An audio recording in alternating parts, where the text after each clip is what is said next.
In Iceland, there's a place where it looks like rivers of fire flow across the earth. But this isn't lava, it's water, glacial melt weaving through ancient lava fields.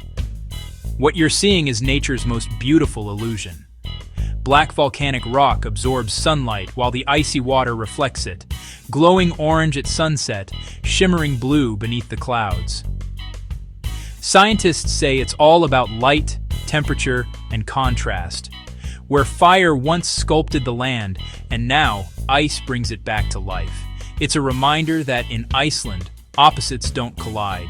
They dance, fire and ice, light and shadow, destruction and rebirth, all flowing as one.